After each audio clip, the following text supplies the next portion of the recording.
gentlemen, Michael Biehn.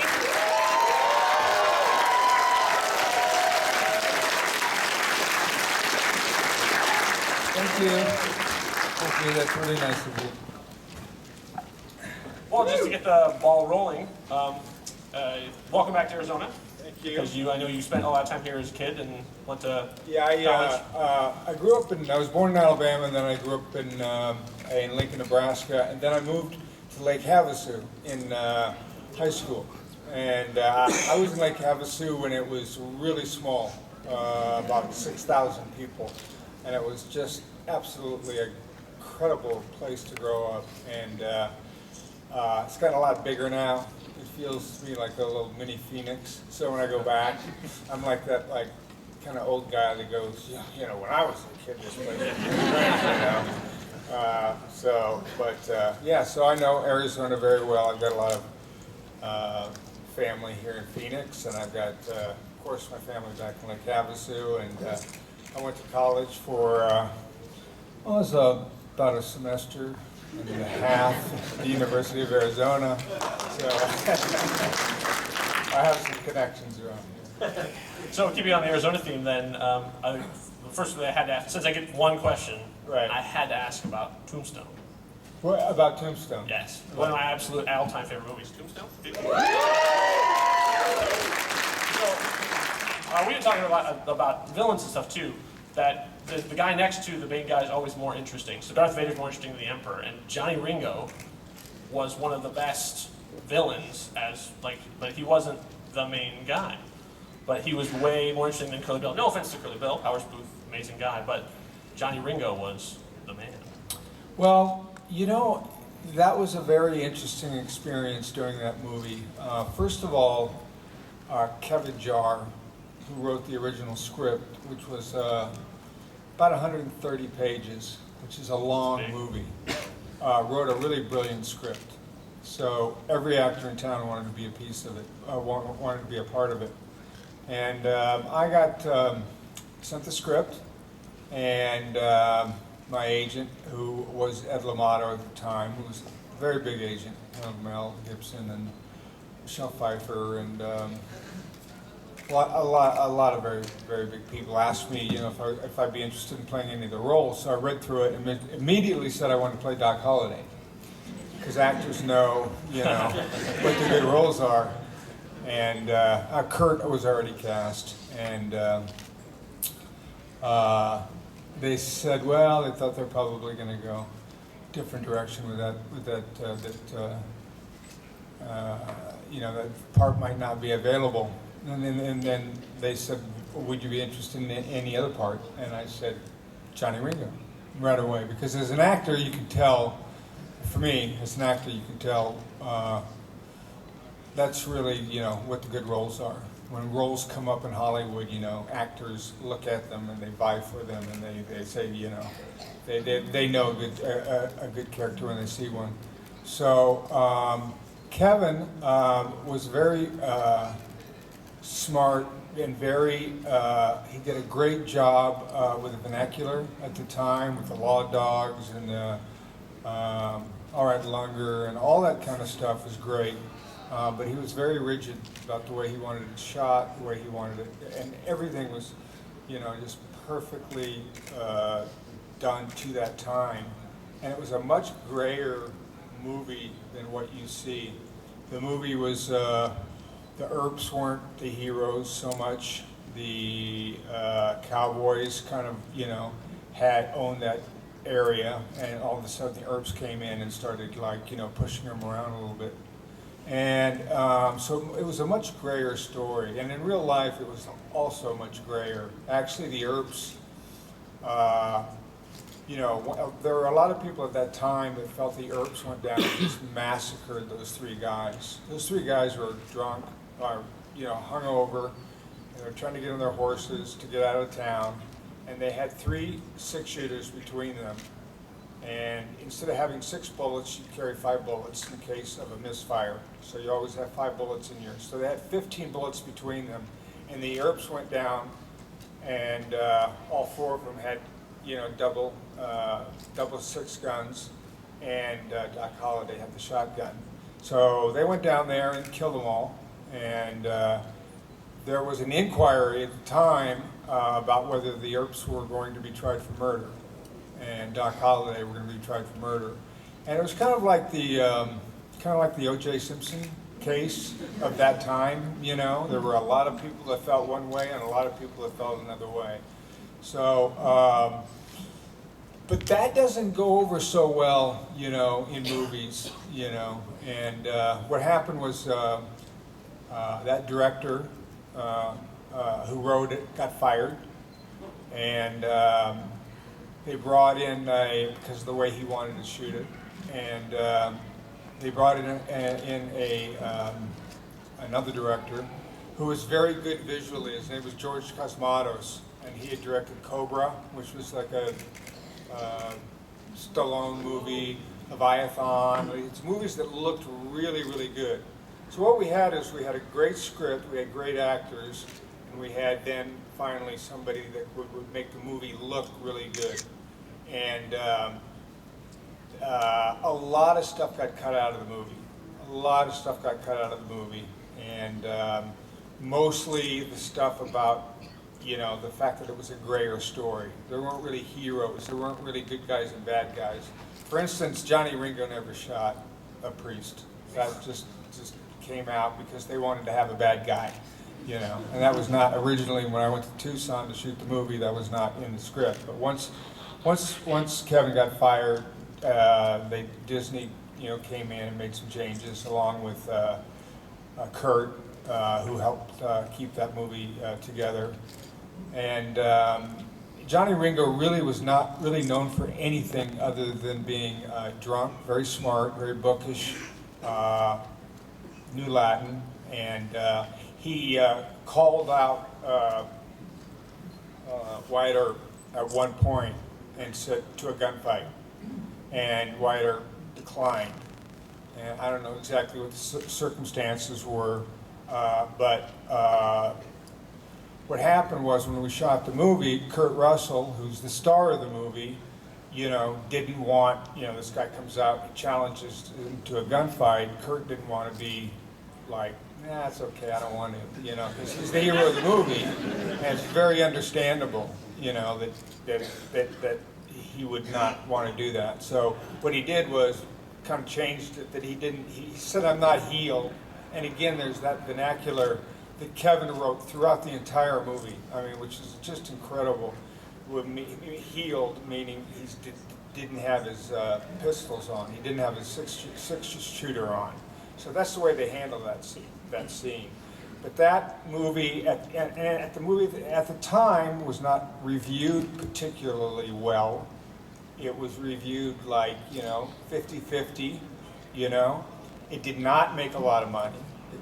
We made it for about, I think we made it for about 60 million, and I think it made about 60 million back. Now, after 30 years later, I'm sure Disney is making money off of it. But Westerns these days, you know, they don't make them anymore. They're very expensive to make because of all the period stuff. The horses, the clothes, the silverware, the everything, you know, it's got to be period. They don't sell well overseas, and the kids just aren't interested in them anymore, as compared to, you know, things flying through the sky and things blowing up, and, you know, Michael Bay, you know. They're interested in Michael Bay these days. So it was a very fun experience because there were so many great actors on that movie. And I really enjoyed it and had a great time making it. We made it right outside of Tucson in a little town called Mescal, which was a town that was built, not a town, but it was basically a set that was built for the old cowboy movies. And we stayed in Tucson and drove out and shot Mescal, and I never, you know, after seeing the review, I mean, the thing about it also too, and I'm not sure that Kurt would necessarily agree with this, or Powers, but the movie really, Kurt was the hero, Powers was the bad guy. Okay, and me and Val were kind of like their underneath guys, And by the time they gave it to Disney and they got done cutting it, it really kind of turned out that Val and I had really kind of stole the show, to tell you the truth, And I have a lot of respect for both of those actors, a lot of respect, and so I have a little trouble saying that. I'm not sure that's exactly what happened, but people ask me a lot about Val Kilmer. A lot of people here, he's really difficult to work with, and I've done two films with him now, and that just is not the case. It's certainly not the case with me. And just to give you an example, Val is very, he wants it right. He doesn't suffer fools well, and either do I, if it's not right, then I'm not going to be happy about it. And it's the same with him. And so, to give you an example,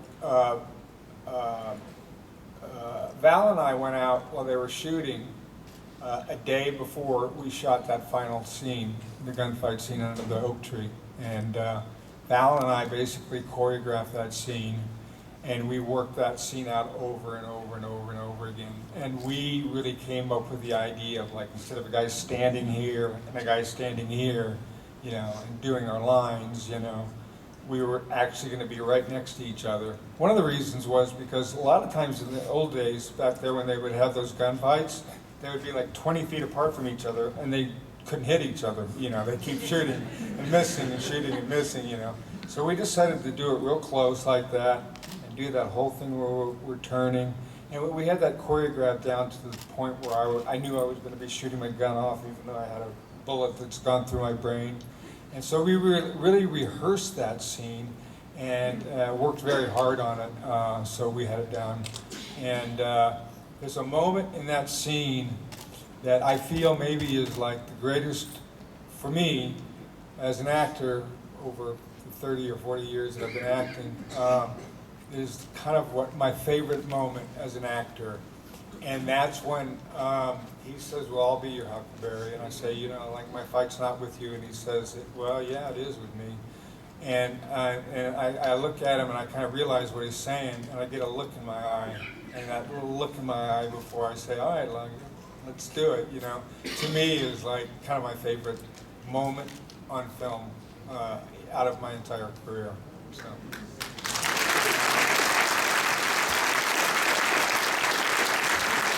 Let's open up to you guys. What do you want to know? Yes, sir. What was your experience like working with James Cameron? Well, Jim, I wouldn't be sitting here, if it hadn't been for Jim. And I worked with Jim 3 times, really. I did a little bit in T2, T2? Yeah, T2. When I started working with Jim, he's very young. He just turned 50. And so we are kind of the same age, really. I'm not quite 50 yet, but it was great. It was great. When we did the Terminator, it was for him. To me, it seemed like for him, it was like a kid, in a candy jar. In a candy store. And I had great experiences with Jim through Aliens. Although I was not cast originally in Aliens, was very disappointed. But they cast another actor who ran into some troubles over in England, and they replaced him. I got a call from Gail Hurd. I was disappointed that I wasn't in it, because I thought I'd done such a good job for him in The Terminator. And there were some roles in it that I thought I could play. But he didn't cast me. But I got a call from Gail Hurd. I was in Los Angeles. I remember exactly where I was in Los Angeles. And I got a call from Gail. And she said, Michael, it's Gail Hurd. And I said, hi, Gail. How's it going over there? She said, okay, is your passport in order? And I said, yes. And she said, okay, I want you to get on a plane, and we want you to play Hicks. And I, hadn't read the script for a while, but I knew it was something special. So I basically got a call on Friday night in Los Angeles and was on the set Monday morning. And I also, you know, again, Aliens, very complicated movie. Jim did have some trouble with, we shot at Pinewood Studios, which is the big studios over in, big studio over in England. And if you were going to use the studio, you have to use a certain amount of their technicians. And there were some of these guys that were a little bit older, you know, didn't have the energy that Jim had, certainly, or that me and Bill Paxton and, you know, had and stuff, you know. And they moved a little slower and they had to stop for their tea breaks. Jim showed a little disappointment, a little bit. He was a little angry with that group at that time. Then I did The Abyss with him, which was a really, really difficult movie to make. And I was not around for the any problems on that movie. I was underwater for just hours and hours and hours, and sat in that submersible in between shots. I sat in a submersible and like read scripts, you know, for upcoming things, you know, because I was in it for so long. But the thing about Jim Cameron is, I'll give you two stories about him. One is that, like, how hard he works, you know, and how much respect I have for him. And after I'd done the Terminator and finished the Terminator, it was like on a Friday, and of course it was the last day of shooting, and you shoot until whatever. I got a call from Gale on Saturday, and they had some film cut together. Jim, like other directors who were always like, oh, the actors can't come see dailies, the actors can't come see dailies, you know, they'll change the way that they act, which back then was the way that it always was, which is just totally foolish. But so Jim used to always like, come see dailies, you know, I want you to see Tech Noir. So he had Tech Noir cut together, you know, in a rough cut, and he wanted me to see it. So I came down there to this little place they were working on them, and met Gail. She said Jim's in the other room, and of course they weren't married at the time. They were courting, I guess. And I went in, and Jim was sitting there, and he was like writing. I mean, this is the following day. I mean, I was like exhausted. I was like just totally exhausted. 11-week shoot. We shot until like 4 o'clock in the morning. You know, this was like 4 o'clock in the afternoon the next day. And he was in there, and he was just writing away, and he had some Cheetos. And he was like eating Cheetos and writing and eating Cheetos. And Jim, and he's like this, and like, it's Jim, it's Michael. Oh, hey, Michael, you know, blah, blah, blah. So I said, Jim, what the fuck are you doing? I mean, I just couldn't imagine, you know, I would have thought he would have taken a week off and gone to Hawaii or something like that, you know. And he said, well, I'm working on this treatment for Aliens 2, and I have to get it in, and so on and so forth by a certain date. So he was, the following day, he was working on what became Aliens. And I mean, that's kind of how hard he works. Another example of that is when there used to be an observation window in the tanks that we shot at in Gaffney, South Carolina.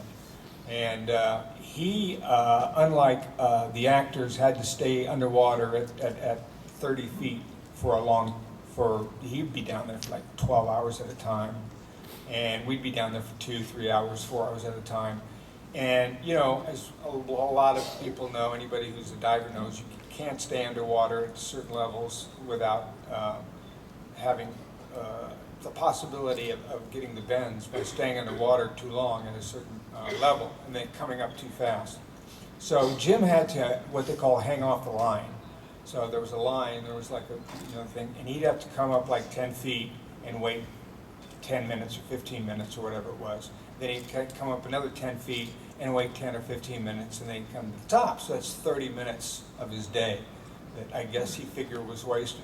So one day I was like, you know, I'd done my thing, and I was like a little blurry-eyed, and like, you know, I was just like, you know, it's like hard work.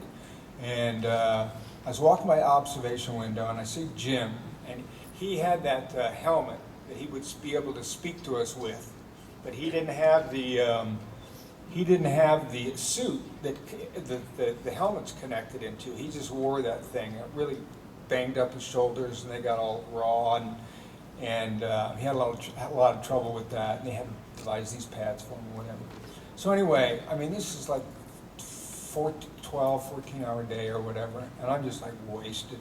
And I'm walking by the observation window, and I look at Jim, and Jim is hanging off the line, and he's hanging off the line upside down to take the pressure of the helmet off, and he's got an underwater monitor, and he's looking at an underwater monitor. And the next day I said to Jim, what I saw you walk by the window, what are you looking at? Dailies. Dailies from the day before, you know. So that's how hard Jim Cameron worked, you know. And so when you have somebody like that, who's that hardworking and really that brilliant, and I think that Jim now probably, from when I speak to him, when I talk to him, is much more interested in the ocean than he is in making movies. I could be wrong, but I get the feeling he's, you know, kind of making Avatar 2 and 3, and he's going to take that money and he's going to, you know, do more with the underwater stuff. He's really our generation's Jacques Cousteau. There's Ballard, or the guy that found the Titanic, and Jim. And Jim's been deeper than anybody else by himself. And they go down there and they find like little animals and plankton and stuff that they've never seen before. And he's really an explorer, and he's really a genius. And so I've heard some stories that he's difficult to work with. In my case, when I worked with him very early in his career, that was never the case. He was never difficult to work with at all. I always say this, and the only thing that he's ever said to me, you know, that I found a little bit abrupt, you know, was after a take one time, you know, and you know, I mean, when you're making a movie, it's like, you know, you charge and you're trying to get stuff done. He came up to me after a movie, he walked up to me and he said, "That's Michael, that's exactly what I don't want," you know. I said, "All right, Jim, you're the fucking star here. You can do everybody's job better than them, but you can't play me, you know. You can't play Reese, so, you know, give me a line reading and I'll do it," you know, and he did. And that's about as, you know, that's about as tough as it ever got for me with Jim. And later on in my career, I did a movie which was Grindhouse with Quentin Tarantino and Robert Rodriguez, and I decided after that I was going to make my own Grindhouse movie. So I wrote a script in 12 days and did all of my pre-production while I was writing the script, and then I rolled into a 12-day shoot. And I shot this movie called The Victim. And I have to admit that, like, I've worked with some tough directors before, but I was like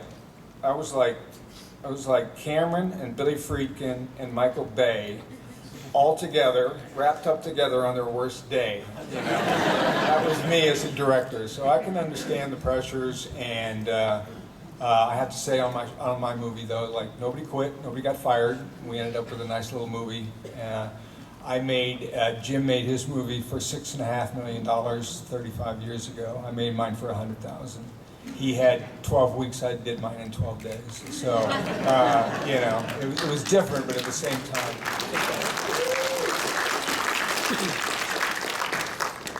Before Alien 3 became what it was, were you ever approached to be a big part of that film? You want to hear the short story or the long story? All right. Well, I got a call from my agent, again, Ed Lamato, and I was told that I wasn't going to be involved in Alien 3, which was a great disappointment to me. Not only, you know, I mean, I just thought I would be because I lived, and the little girl lived, and I thought, you know, we would be part of 3. I mean, why wouldn't we be, you know? So I was very, very disappointed in it. And anyway, I went on and I was making another movie, and I was making a movie with Raffaella De Laurentiis, who is Dino De Laurentiis' daughter. And she was producing this little movie I was doing with Patsy Kensit. And I was on the set, and Raffaella came up to me and she said, "Hey, Michael, I just saw you over in England." And I said, "Well, what are you talking about?" She goes, "I was out of Pinewood, and they're shooting Aliens 3, and I saw your character there, which was Hicks, and his, I said, what are you talking, what are you talking about?" Yeah, I saw it, and saw that, and the chest was all blown out." And I was like, "What?" So I called up my agent and I said that, I'd spoken to Raffaella, and it looks like they killed off Hicks with one of those things, one of the aliens blowing out of his chest. And my agent, Ed, said, "Well, hopefully they didn't use your likeness, because they can't do that without your likeness, my face, which is gonna become a very important thing in the future. They're gonna be making movies with people's faces, and computers. And that's gonna come a lot faster than you think. But anyway, so we got a hold of Fox and we said, Michael doesn't want the alien to come out of his, and Jim didn't want it either. See, at this point, Jim moved on. Jim did not create that movie. Actually, David Giler and Walter Hill created the movie, and then we got Ridley Scott to do the first one, which was great. Jim took a different take on his and made the second one, which was great. And David Fincher obviously did the third one. And Fox said, "Well, we've done this," and so on and so forth. And they offered me some money to, and I said, "Under no circumstances you can't give me enough money to have Hicks go out that way. So just forget about it, So then they said, okay, well, they wouldn't do that. I got a call from David Fincher at that time, and I proceeded to read him the riot act about cutting me out of it in the first place, and why the fuck would I want to help him out for any reason, Didn't know he would go on to become an Academy Award winning director. A very, very, very, very talented man, but at the time I was full of oats, and so I told him no. I just told him no, and basically what happened was then they asked if they could use a photo of me, a likeness of me, and then they would just tell the story that we died in hypersleep. And they offered me some money, a lot of money actually, about half of what I got paid to do the original Aliens. And so I said, okay. But the thing about it is that it's interesting because, was I disappointed? Yes. But, I got into that movie on a fluke, and I didn't get into 3 because of whatever reason. I'm not sure. So I was very disappointed, but it was, in Hollywood, sometimes it's just the luck of the draw. So I got in on a fluke in the first place. Well, unfortunately, we are out of time. I know. Even 4 hours would not be enough for this video, right? So, well, first of all, put your hands together. Thank you. We're going to meet back in his booth, so if you all want to go right there, autographs, pictures, the whole thing. They'll be out there. Any questions, Jan?